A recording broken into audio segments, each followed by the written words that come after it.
สบายดีกันเพื่อทุกคนเด้อมื้อนี้ก็มาอยู่กับน้องยูเนาะในซองน้องแฟดบอมยูหลังจากที่น้องบอมไปเวียงจันทน์เนาะก็คือว่า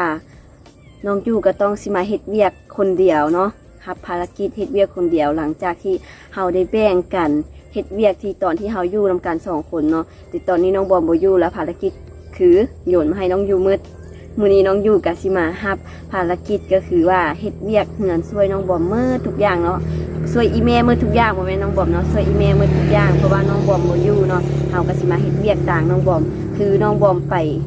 เวียงจันทน์มื้อ1 2มื้อ3มื้อประมาณนี้เนาะทุกคน3มื้อกลับเนาะแล้วน้องยูก็ต้องสิมาเฮ็ดเวียกช่วยอีเมลให้หมดเลยเนาะ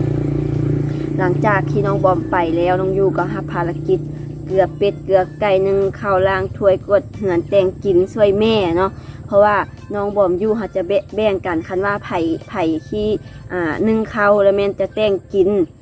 คันไผ่ที่เกลือเป็ดแล้วแม่นจะล้างถ้วยกับกดเหือนเนาะเหือนนี้เขาจะกดนำกันเนาะทุกคนเหือนนี้จะกดนำกันบางมือกดนำกันบางมือกับผู้นึงกดเนาะแล้วมื้อนี้น้องบอมบ่อยู่มื้อนี้นะน้องบอมขึ้นไปเวียงตามที่ได้เห็นเนาะแล้วมื้อนี้น้องอยู่กับสิมาเฮ็ดเวียกคนเดียวเนาะเดี๋ยวมาเบิ่งกันว่าน้องยูสิเฮ็ดเวียกอย่างแด่สิเดี๋ยวเฮามาเฮ็ดเวียกเริ่มเฮ็ดเวียกกันเลยเนาะทุกคนอย่างแรกเลยเนาะทุกคนน้องยูก็สิมาเริ่มก่อไฟนึ่งข้าว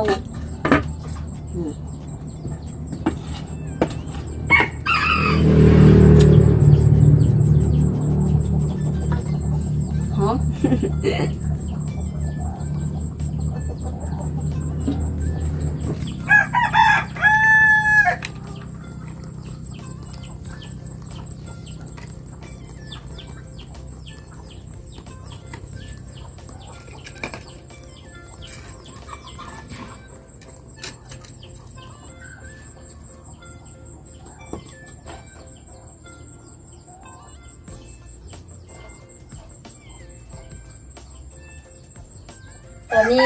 ตอนนี้ไฟก็ลุกเป็นใจเฮาแล้วเนาะเฮาก็สิมาค้างหม้อขึ้นเลยนึ่งข้าวก่อนอย่างแรก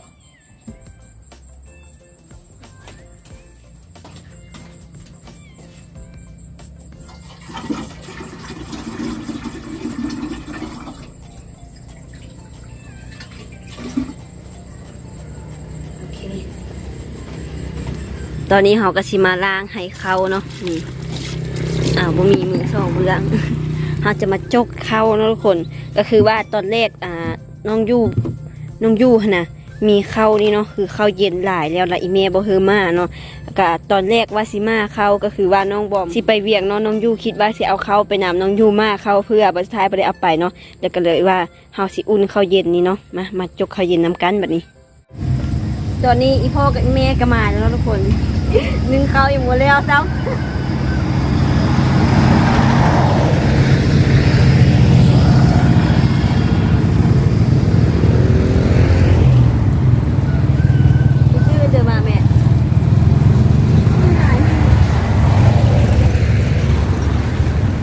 เที่ยวไล่เลยเอาบักซูมาเอ็ดจะกินเลยต้มเนื้อต้มแล้วกับเจียวแซ่บก่อน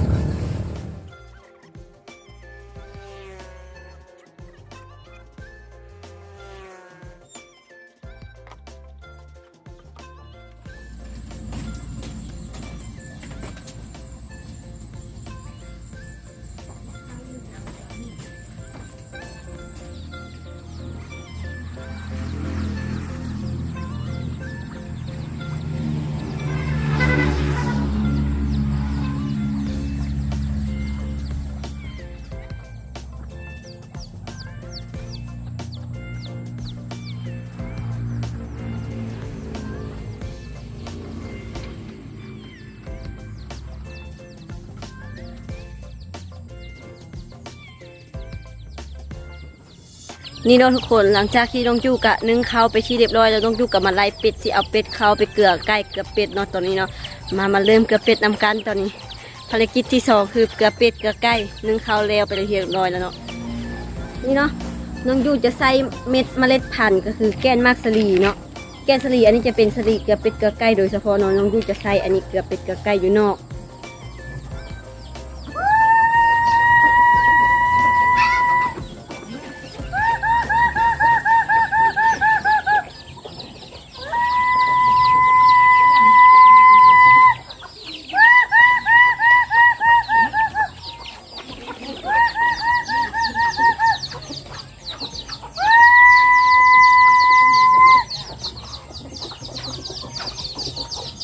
นี่เนาะทุกคนน้องยูได้เกลือเป็ดเกลือไก่ส่วนนั้นไปที่เรียบร้อยแล้วเนาะอันนี้จะเป็นเกลือเป็ดเนาะเขาจะปกตินี่จะมีหัวอาหารแต่ว่ามื้อนี้หัวอาหารมื้อเขาก็เลยบ่ซื้อหัวอาหารตอนนี้น้องยูก็คันแล้วเนาะน้องยูจะเอาไปเกลืออยู่ถึงพูนเนาะ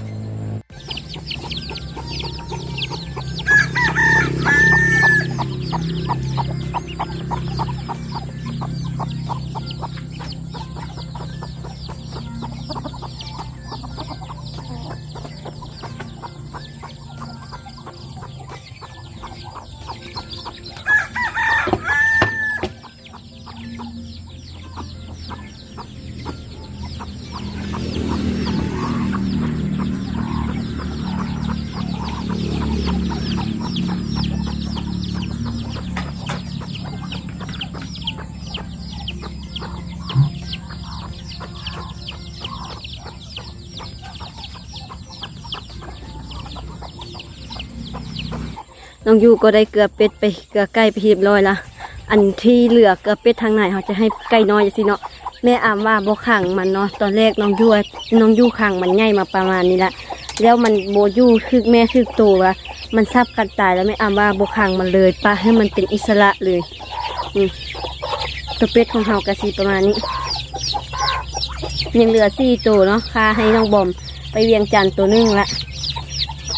ไปบัดนี้เขากะเกลือเป็ดแล้วไปที่เรียบร้อยเนาะไปเริ่มภารกิจที่3ตอนนี้เขากะเกลือเป็ดแล้วเนาะเขาสิมาล้างถ้วยกันเนาะทุกคนล้างถ้วยเป็นภารกิจที่3ของเขามาเริ่มล้างถ้วย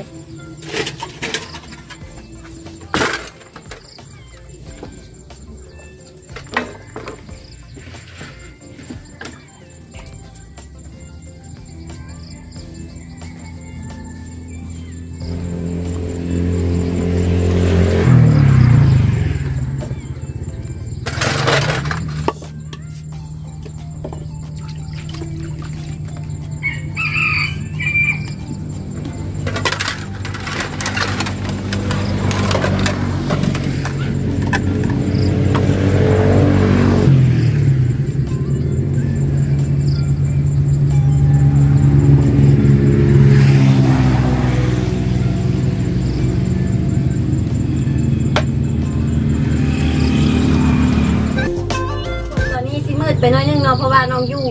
สิมาวีเข้าเนาะแต่ว่าอยู่นอกมันอาจจะแจ้งอยู่ไหนมันคือมืดๆเนาะเดี๋ยวเรามาเริ่มมีเข้าของก็เป็นตะวีแล้วตอนนี้ต้มกับต้มกับแก้วขิงเนาะต้มแล้วก็ใส่ตำแก้วขิงใส่ผ้า4 ส่วนแบบนี้มากนึงก็ได้4 ส่วนต้ม4มากเนาะ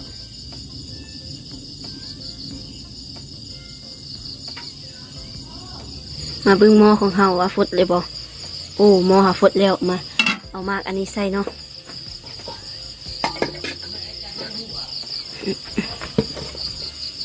มักซูของเฮาต้ม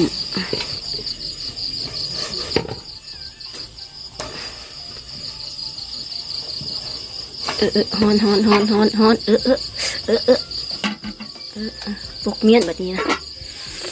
นี่แล้วเดี๋ยวเขาก็สิมาเมียนต้มอันนี้สุกก่อนเนาะแล้วเขาก็สิเมียนขี้เถ้าทุกคนเกือบโดนแม่อำดา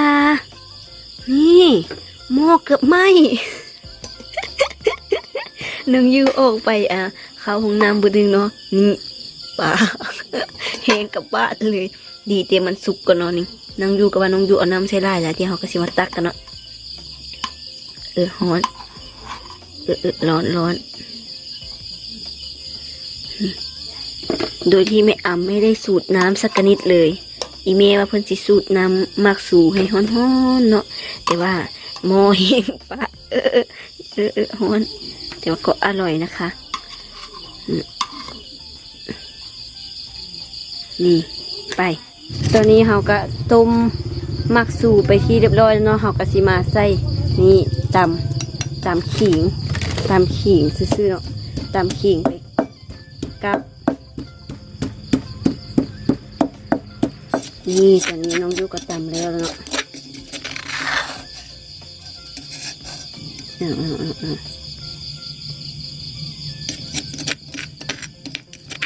หลังจากเขาตำแล้วเขาก็สีไปใส่เอาขี้เท้าไปกินก่อนเนาะเพราะว่าน้องยูยังบ่แล้วเวียกอย่างหนึ่งแล้วก็สิขึ้นไปกินข้าวนำกัน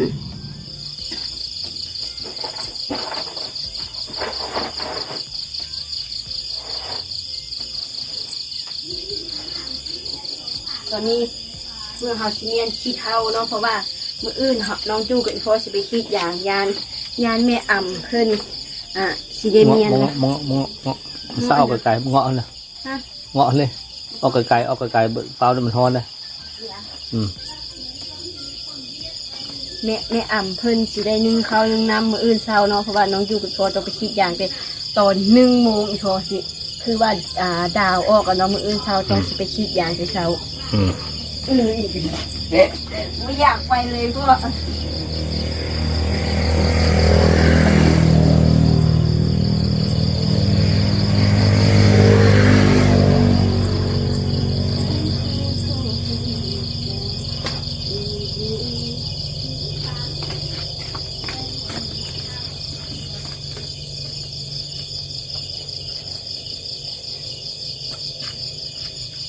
นี่เนาะทุกคนมื้อนี้เราก็สิมากินอาหารเนาะหลังจากที่เราแล้วมีอาหารของเรามื้อนี้กินเจมื้อนี้นะ กับเจและปีงเป็ดเนาะปีงเป็ดแล้วก็ปีงหมึกสูไข่มักทั่วกับมักสูคลิปนี้น้องยู่กะสิขอลาทุกคนไปก่อนเนาะเราก็สิกินข้าวนี้เราก็แล้วเวียกกันเนาะในที่สุดน้องยู่ก็แล้วเวียกกันเนาะเมียนขี้เท้ากับเป็ดกับไก่ล้างถ้วยกวดเหือนแต่งกินตอนนี้ก็แต่งกินแล้วล่ะเดี๋ยวคลิปนี้น้องยู่กับสิขอลาทุกคนไปก่อนเนาะเป็นกำลังใจให้น้องยู่เฮ็ดคลิปเด้อกับฝากทุกคนกดไลค์กดแชร์กดติดตามเพื่อเป็นกำลังใจให้ครอบครัวของเราเด้อสำหรับคลิปนี้สิขอลาทุกคนไปก่อนนะไว้เจอกันคลิปหน้าเมื่อน้องบอมมาใหม่บ๊ายบาย